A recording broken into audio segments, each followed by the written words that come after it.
Last video में करा था इलेक्ट्रिक डाइपोल के बारे में। आज हम कुछ टॉपिक्स करने जा रहे हैं उससे रिलेटेड, जो कि बहुत इंपॉर्टेंट है। पहला टॉपिक करेंगे electric field intensity on axial line of electric dipole, second electric field intensity on equatorial line of electric dipole, and third is electric field intensity at any point due to short electric dipole. So one by one करके discuss करने जा रहे हैं हम। सबसे पहले करेंगे electric field intensity on axial line of electric dipole.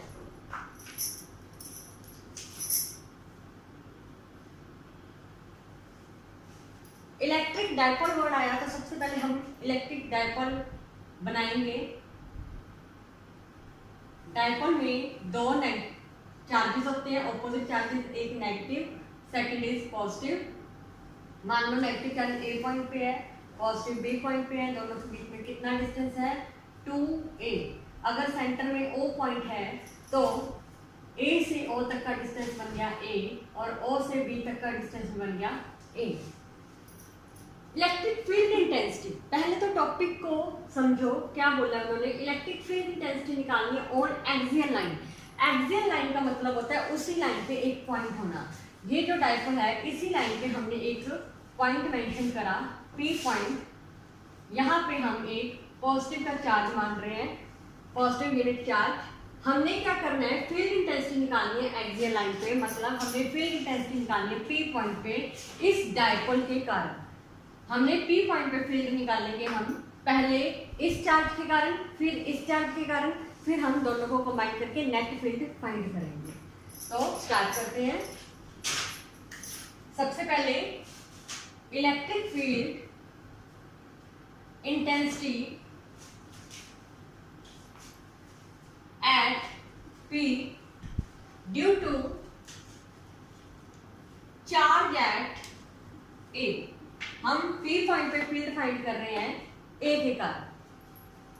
तो इलेक्ट्रिक फील्ड का फॉर्मूला जैसे कि सबको पता है क्या होता है, 1/4πε0 चार्ज बटा डिस्टेंस का स्क्वायर। चार्ज ये मैग्नीट्यूड में होता है तो नेगेटिव साइन निगलेक्ट करेंगे, बटा डिस्टेंस का स्क्वायर। P पॉइंट पे निकालना है A तक का तो AP का स्क्वायर, ये डिस्टेंस बन जाएगा इसका। 1/4πε0 क्यू बटा AP कितना डिस्टेंस है, देखो A से B तक का डिस्टेंस था 2a। हम मान लेते हैं, हम सेंटर से P तक का डिस्टेंस मान लेते हैं x। तो AP डिस्टेंस कितना बना, यहाँ तक x और ये सारा a, तो टोटल डिस्टेंस बन गया x प्लस a। तो हम यहाँ पे AP का डिस्टेंस लिख देते हैं x प्लस a का स्क्वायर। क्लियर। सिमिलरली हम फील्ड निकालेंगे P पॉइंट पे B चार्ज के कारण।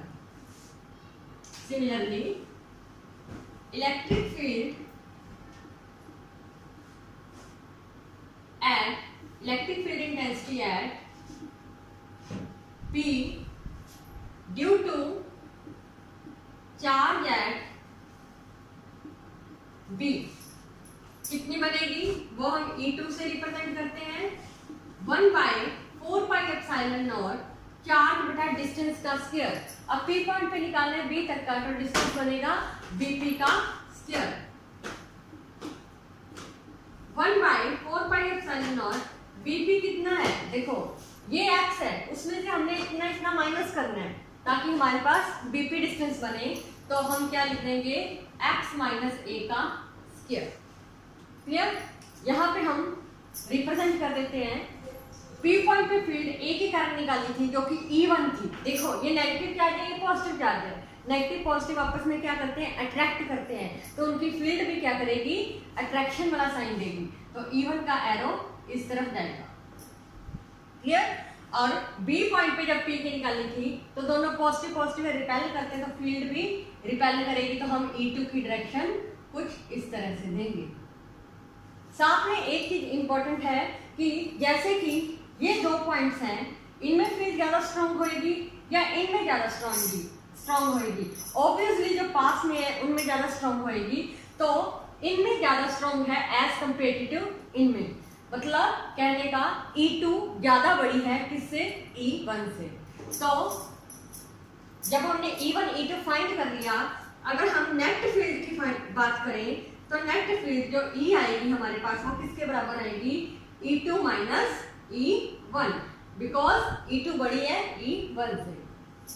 यहाँ पे हम E2 और E1 की वैल्यू फिल कर देंगे।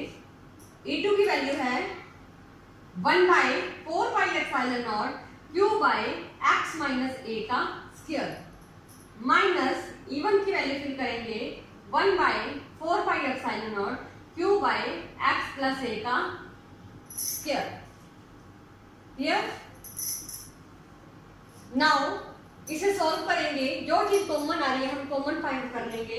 कॉमन क्या क्या आ रहा है, एक तो 1/4πε0 आ रहा है, दूसरा दोनों में चार्ज कॉमन आ रहा है। अंदर क्या रह गया, अंदर हमारे पास रह गया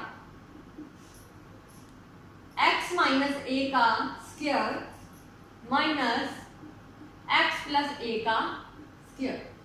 clear? This 1/4πε0 Q as it is लिख देंगे। इसे हम सॉल्व करेंगे, एलसीएम लेंगे इसका, नीचे दोनों का प्रोडक्ट x माइनस a का स्क्वायर x प्लस a का स्क्वायर x प्लस a का whole square minus x minus a का होल स्क्वायर। 1/4πε0 Q, हम इसके फॉर्मूले को खोलेंगे। जैसे कि आप सबको पता है a प्लस बी की होल स्क्वायर का फॉर्मूला होता है a square plus b square plus 2ab, और a माइनस बी की स्क्वायर का फॉर्मूला होता है a square plus b square minus 2ab।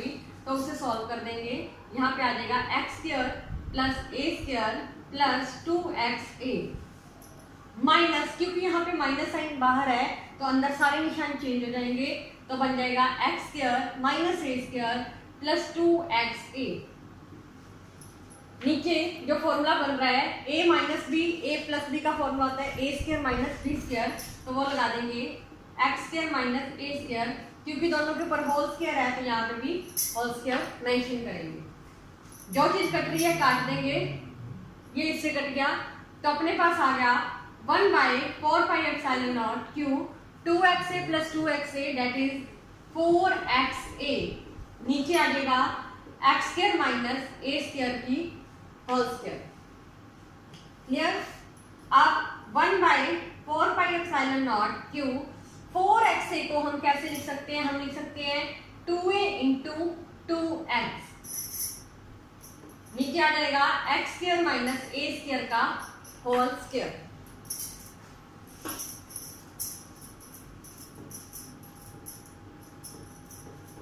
Now 1/4πε0 Q, आप सबको पता है डायपोल मोमेंट होता क्या है, इलेक्ट्रिक डायपोल मैंने कल ही कराया था कि P is equal to Q into 2a। तो यहाँ पे Q इंटू 2a बन रहा है, ये क्या होता है डायपोल मोमेंट। इसे P से रिप्रेजेंट करते हैं, तो यहाँ पे इसकी जगह हम लिख सकते हैं P। साथ में पड़ा है अपने पास 2x upon x square minus a square की whole square. Clear? This is your result. अब एक स्पेशल केस करेंगे, स्पेशल केस में करेंगे कि if dipole is very short, अगर डायपोल को शॉर्ट कर दिया जाए, अगर डायपोल को ही शॉर्ट कर दिया जाए तो 2a डिस्टेंस क्या हो जाएगा, बहुत ज्यादा छोटा हो जाएगा as compare to x distance. तो यहाँ पे 2a बहुत बहुत कम हो जाएगा, किसके कंपैरेटिवली, x के कंपैरेटिवली। यहाँ पे a को हम निगलेक्ट कर देंगे, तो अपने पास बनेगा result 1/4πε0 2 into p into 2x upon x की 4। एक x इसमें से कट रहा है, तो अपने पास बन गया 1/4πε0 2p अपॉन x की cube. This is your final result. यहां से हमें पता चला कि जो E है वो इनवर्सली प्रोपोर्शनल है x की क्यूब के। Is it clear? This topic is very important for the exam session.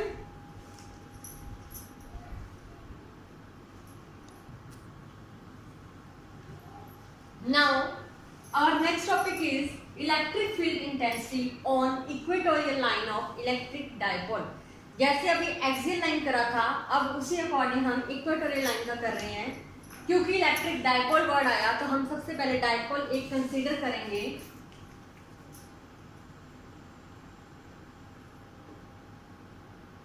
हमने एक डायपोल कंसीडर करा, नेगेटिव चार्ज, यहाँ पे पॉजिटिव चार्ज, ए पॉइंट पे नेगेटिव है, बी पॉइंट पे पॉजिटिव चार्ज है, दोनों के बीच में डिस्टेंस कितना होता है 2a। अगर सेंटर में O पॉइंट है तो यहाँ तक का डिस्टेंस अपने पास बन गया a और ये डिस्टेंस भी बन गया a। जैसे कि एक्सियल लाइन में, एक्सियल लाइन का मतलब होता है उसी लाइन के ऊपर पॉइंट होना, जैसे हमने इसी लाइन पे पॉइंट लिया था। इक्वेटोरियल का मतलब होता है उसके परपेंडिकुलर में एक पॉइंट लेना। हम क्या करेंगे, अब इस डायपोल के परपेंडिकुलर में एक पॉइंट लेंगे। सपोज ये यहां पे हमने एक पॉइंट लिया,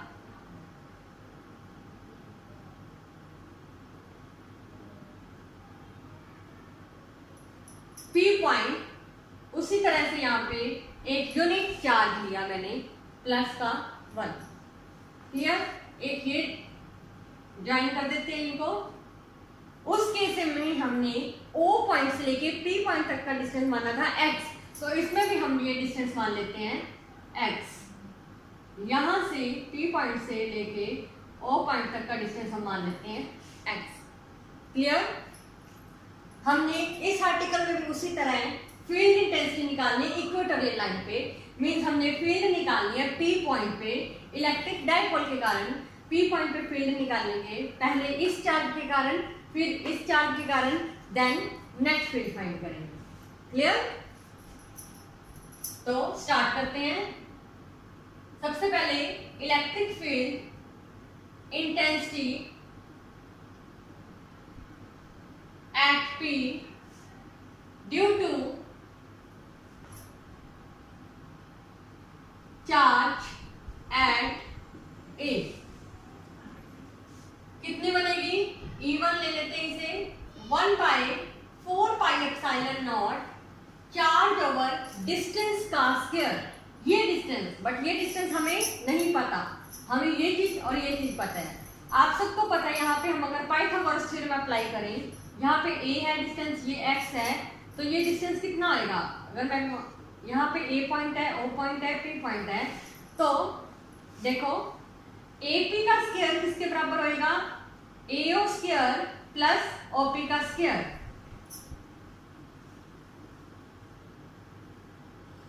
OP कितना है? OP अपने पास x है, x की स्क्वायर, और ये कितना है? ये है a का स्क्वायर। इसका मतलब मेरे पास AP स्क्वायर की वैल्यू कितनी आ गई? x square plus a square. Clear? यहाँ पे डिस्टेंस का स्क्वायर मींस AP का स्क्वायर, 1/4πε0 क्यू बाय AP का स्क्वायर की वैल्यू फिल कर देंगे x स्क्वायर प्लस a का स्क्वायर। सिमिलरली हम इलेक्ट्रिक फील्ड निकालेंगे P पॉइंट पे चार्ज B के कारण।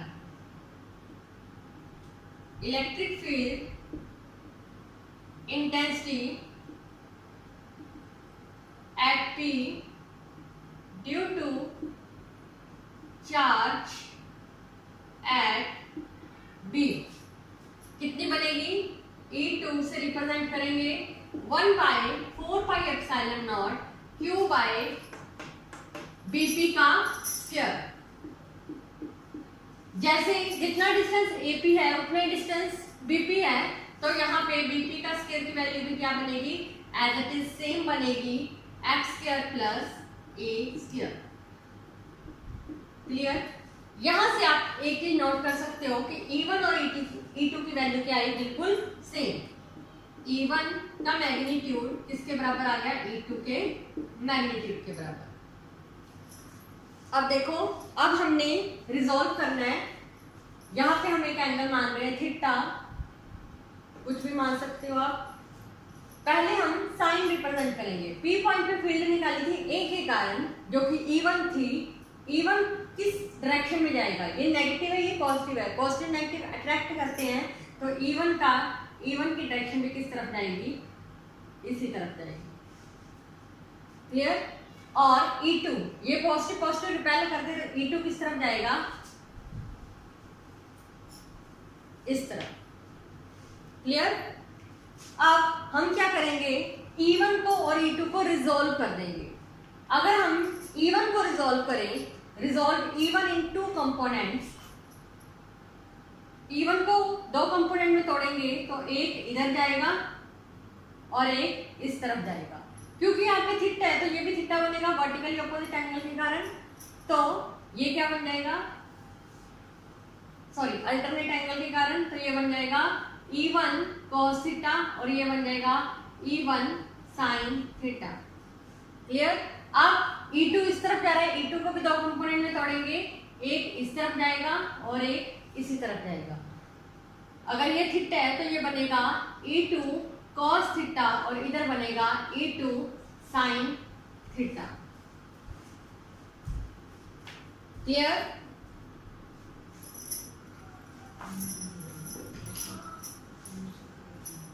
अब हम देखो E1 E2 क्या है, बिल्कुल बराबर। अगर E1 E2 बिल्कुल बराबर है, E1 sin थीटा नीचे की तरफ जा रहा है, E2 sin थीटा ऊपर की तरफ जा रहा है, तो ये आपस में इक्वल एंड ऑपोजिट है, तो ये क्या हो जाएंगे, कैंसिल आउट हो जाएंगे। तो आपने ये लाइंस लिखनी है कि resolve E1 into components E1 cos theta and E1 sin theta, also resolve E2 into components E2 cos theta and E2 sin theta, but E1 sin theta and E2 sin theta are equal and opposite to each other, so they cancel out। तो net field किसके कारण बनेगी, सिर्फ इन दो components के कारण। तो हम नेट फील्ड की बात करें, जो नेट फील्ड है अपने पास वो बनेगी सिर्फ E1 cos theta plus E2 cos theta के कारण। बट E1 E2 तो इक्वल थे, तो E1 cos थीटा, E2 की जगह मैं E1 ही मेंशन कर सकती हूँ, तो ये मेरे पास बन गया 2E1 cos theta. Clear. Now 2E1 cos theta की हम वैल्यू फिल कर देंगे, तो अपने पास आ जाएगा E = 2, E1 की वैल्यू जैसे कि हमें पता है क्या थी, 1/4 epsilon naught Q by x² plus a² cos theta. cos theta क्या होता है, बेस ओवर हाइपोटेन्यूज। तो इस ट्रायंगल में बेस क्या है अपने पास a, हाइपोटेन्यूज क्या है AP, तो हम क्या लिख सकते हैं AO बटा AP। क्लियर।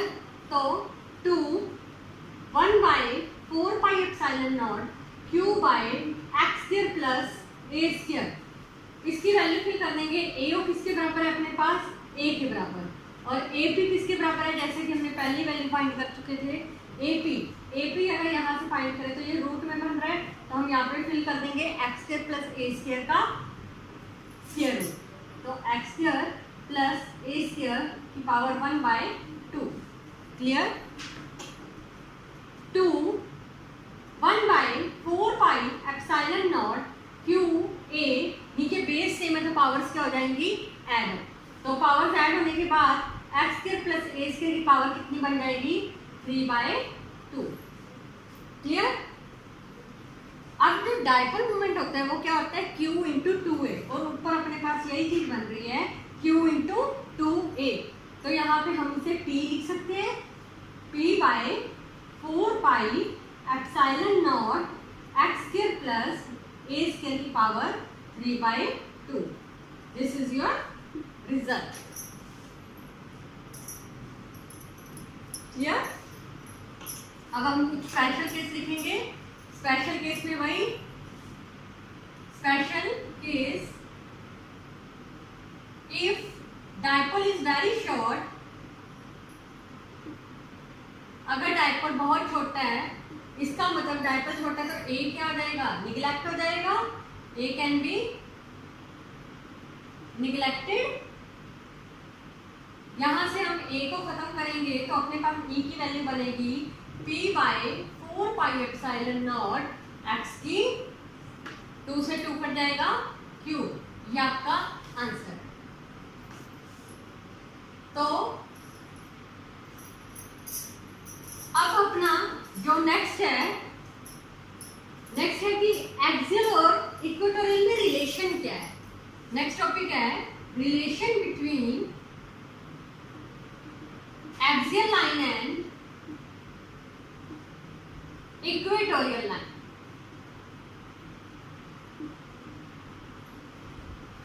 अब हम दोनों के रिजल्ट लिख देंगे। एक्सियल लाइन में जैसे कि रिजल्ट अपने पास आया था, ई एक्सियल का आया था अपने पास 2p बाई 4πε0 एक्स की क्यूब, और ई इक्वेटोरियल का रिजल्ट आया अपने पास p बाई 4πε0 एक्स की क्यूब। क्योंकि हमने दोनों में रिलेशन देखना है तो हम दोनों को डिवाइड अप कर देंगे, E axial by E equatorial. E axial की वैल्यू पढ़ेंगे 2p बाई 4πε0 एक्स की क्यूब अपॉन में p बाई 4πε0 एक्स की क्यूब। ये सीधा कट रहा है, p से p कट रहा है, तो अपने पास ई एक्सियल बाई ई इक्वेटोरियल कितना आ रहा है 2। इसका मतलब जो ई एक्सियल है वो डबल आ जाती है किसके, ई इक्वेटोरियल के। ये आपका दोनों में रिलेशन, एक्सियल और इक्वेटोरियल का रिलेशन आ जाए 2 मार्क्स में, तो आपने ये बता क्लियर।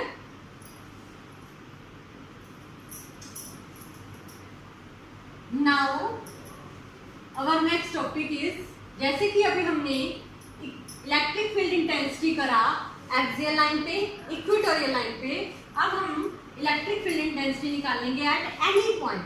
भी वो ना पॉइंट एक्सियल पे है ना वो पॉइंट इक्वेटोरियल पे है, तब उसकी फील्ड फाइंड करनी है। मैं टॉपिक लिखती हूँ, electric field intensity at any point due to dipole या इलेक्ट्रिक डायपोल।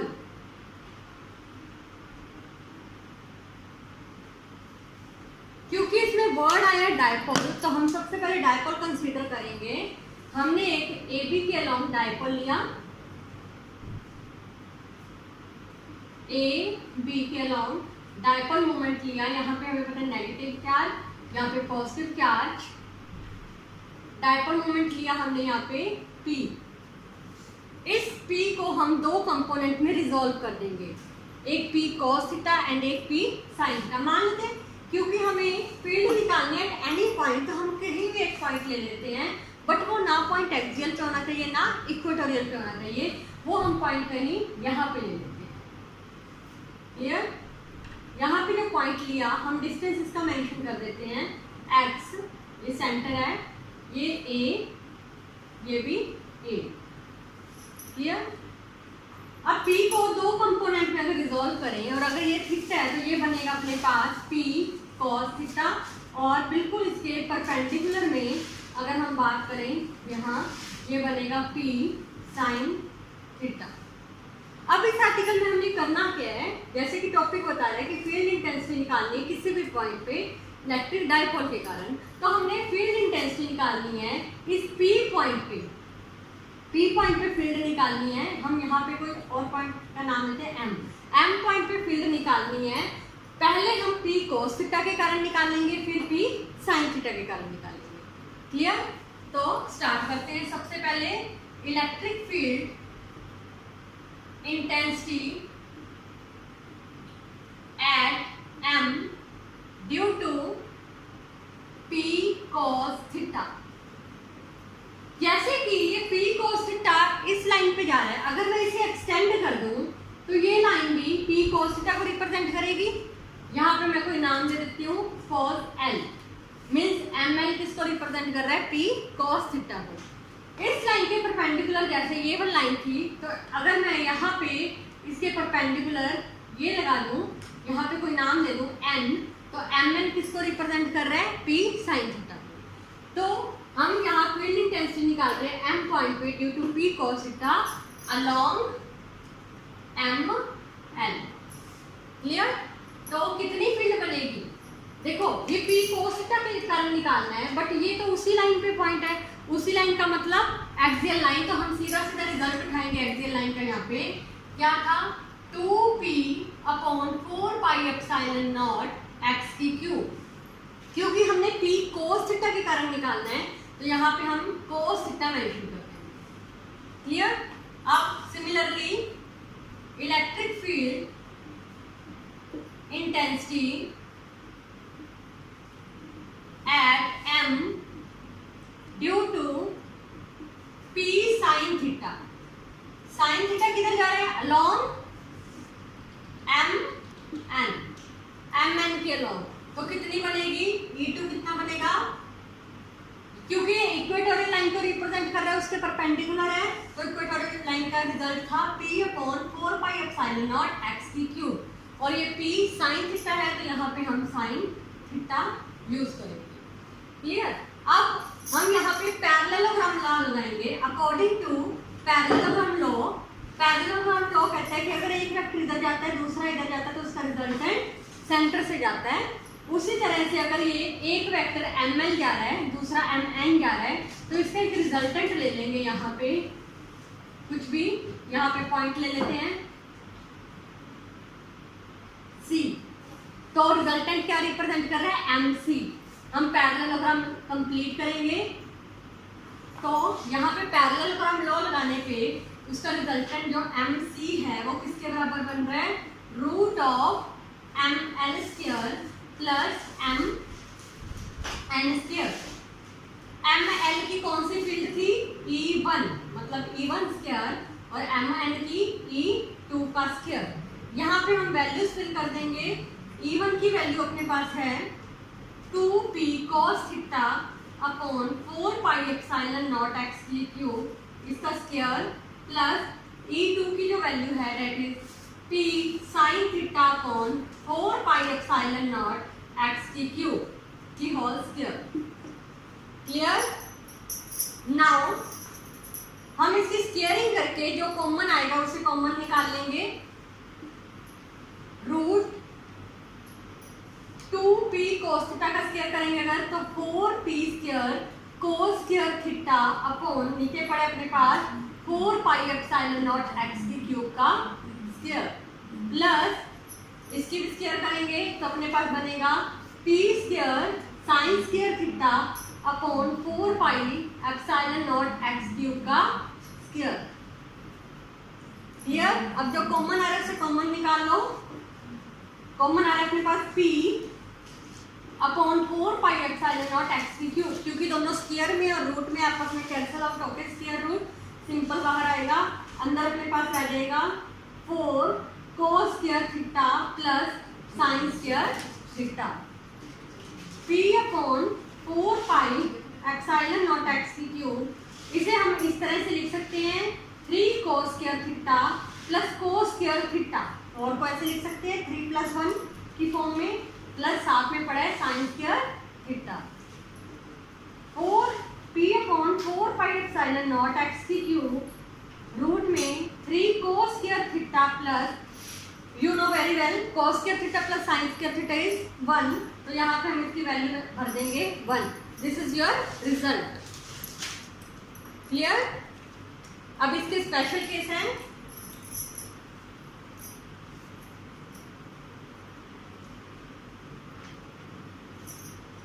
स्पेशल केस में हम मानेंगे कि अगर ये जो m पॉइंट है या तो एक्सियल लाइन पे होता या इक्वेटोरियल पे, तब क्या होता? तो हम मानते हैं अगर ये एक्सियल लाइन पे होता, if m lies on axial line, अगर एक्सियल लाइन पे होता तो थीटा कितना बन जाता? अगर ये m पॉइंट यहाँ पे लाई करता तो थीटा 0 बन जाता। अगर मैं इसमें फिल करती हूँ वैल्यू, तो मेरे पास बनता है p upon 4 pi epsilon naught x की cube root 3 cos square 0 plus 1। p upon 4 pi epsilon naught x cube root 3 cos 0 कितना होता है? 1, 3 प्लस 1 दैट इज 4, 4 का रूट 2। ये आपके पास रिजल्ट बनेगा। Clear.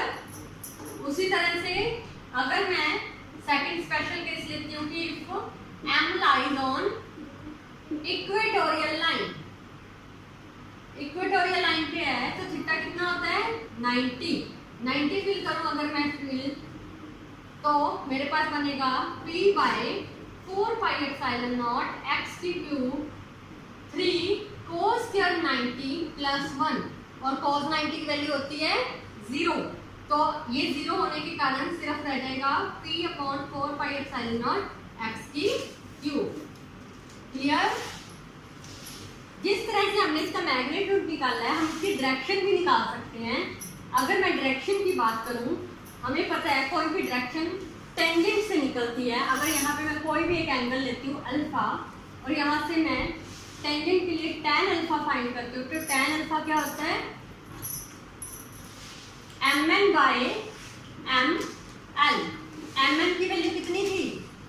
That is equatorial line. Equatorial line का result था अपने पास p/4πε0 x की क्यूब, यहाँ पे था sine theta upon ml। ml axial line, axial line का रिजल्ट था अपने पास 2p cos theta upon 4πε0 x की क्यूब। ये चीज कट रही है इससे, तो अपने पास 1/2 tan थीटा बचेगा। ये इसकी डायरेक्शन आ जाएगी। और स्पेशल केस में अगर डायरेक्शन भी मेंशन करनी हो, अगर एक्सियल लाइन वाली बात करें तो tan कितना आ जाएगा? tan अल्फा आ जाएगा 1/2 tan 0, और tan 0 कितना होता है 0, तो अपने पास अल्फा कितना आ जाएगा 0। और अगर इसमें बात करूं इक्वेटोरियल लाइन वाली केस में, तो tan अल्फा कितना आ जाएगा मेरे पास 1/2 tan 90। अगर tan 90 होता है इंफिनिटी, तो अल्फा कितना बन जाएगा इंफिनिटी। क्लियर?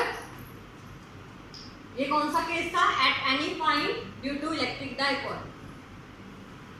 आई होप आपको मेरी वीडियो पसंद आई हो। Thank you.